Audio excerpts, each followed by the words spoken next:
Hi Beth, I'll have to re-record this later to see if the audio even catches, because I'm on the highway. It's a quiet stretch of highway, don't worry. But I decided to talk about the book I just finished in the car on audio. It was No More Tears, a book about Johnson & Johnson by Gary Harris. I'll put the name here on the page if I got that wrong. He also read the book himself. It's about the inside industry of Johnson & Johnson. The beginning of it talks about Johnson & Johnson's baby powder, and the cover of the book is designed to look like Johnson & Johnson baby powder. Apparently the powder, like talc, was a concern for a while, but the powder had asbestos in it, which is a way bigger deal, and they just didn't do anything about it for years, and didn't want to do anything about it for years, and claimed that it wasn't really a problem. But then it goes into other over-the-counter medications and stuff. It talks about how they get credit for handling the Tylenol murders well, but he's like, okay, here's reasons why they didn't actually handle the Tylenol murders well.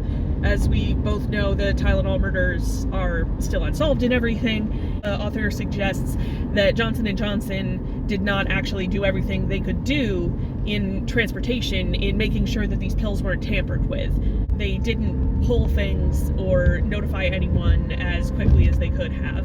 There's more details on that in that specific chapter, but it's not the main focus of the book because there's so much other stuff going on. Like a lot of their medical devices. There's sections on medications and that are prescription and medical devices, particularly how bad the metal-on-metal hip implants were.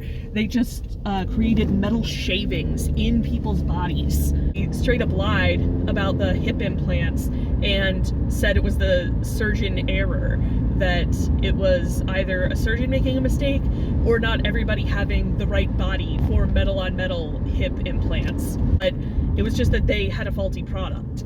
It goes into a lot of what Johnson & Johnson does with pushing medication and devices on doctors, a very common practice by any drug company. Dopesick talks about Purdue a lot because it's the main one that's famous for the opioid epidemic, but Johnson & Johnson also had a big hand in that. It just doesn't get as much flack as Purdue does. All drug companies have pharma reps, pressure doctors. They bribe them with, if not straight up money, with gifts. They schmooze them, they buy them free lunches. I worked at a catering company where most of our clients, like we were a middleman, so most of our clients were pharma reps who were sick of having to call restaurants and deal with orders themselves.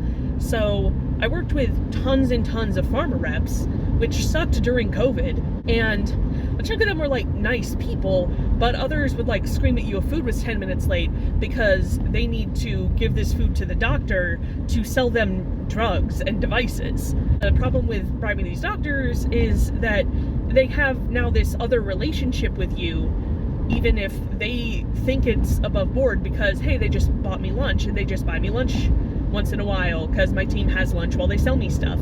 It's still an incentive to have this relationship with the drug manufacturer rather than treat your patients correctly. And sometimes they straight up will just sell things to patients because it gives them more money.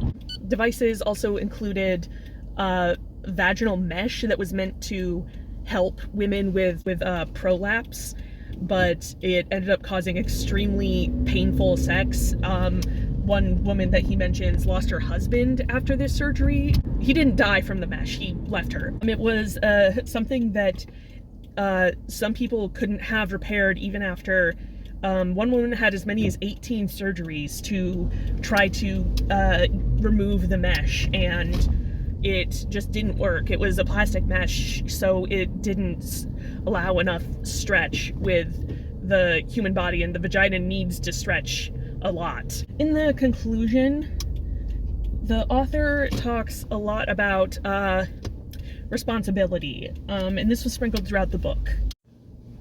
Okay, I looked it up. It was Gardinder Harris. That's who wrote the book.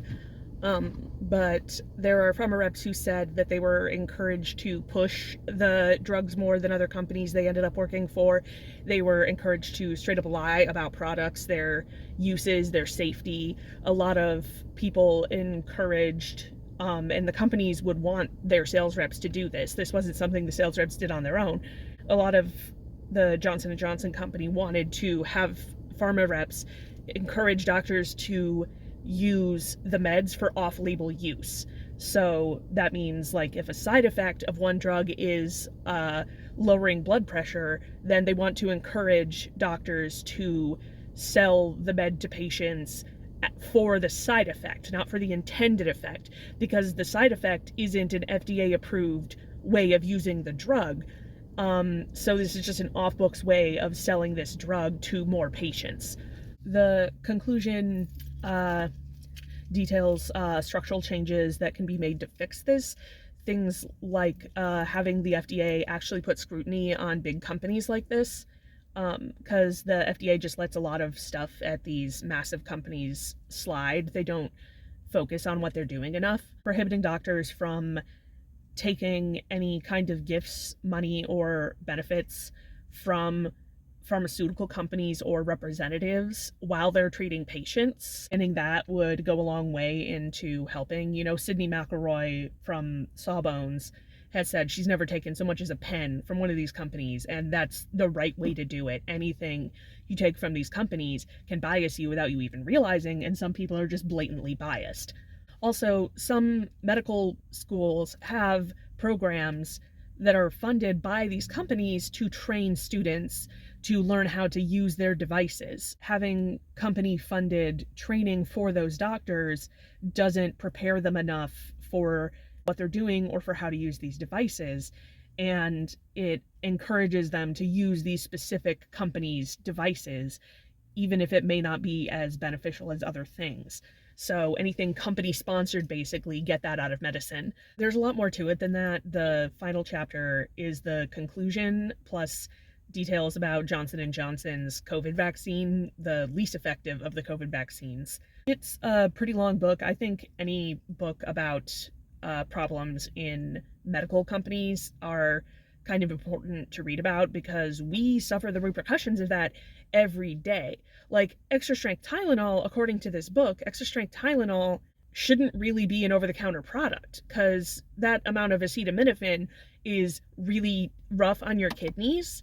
So having like 2 extra strength Tylenol or 3 extra strength Tylenol at once, which I did do when I had like 5 fillings at once, so my mouth was sore like for like 2 weeks. I couldn't eat bread at one point because my mouth hurt so bad.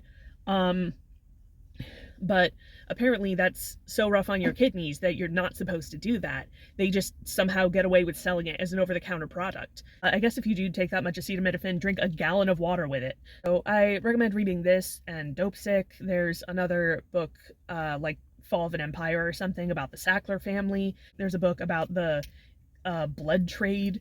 Any for-profit medical stuff we really need to know more about, because if we don't know about it, then we can't protect ourselves. We can't understand that sometimes our doctors aren't acting in our best interest, and they might not even be aware of that.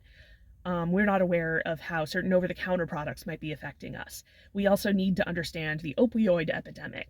So reading about these companies helps us understand that.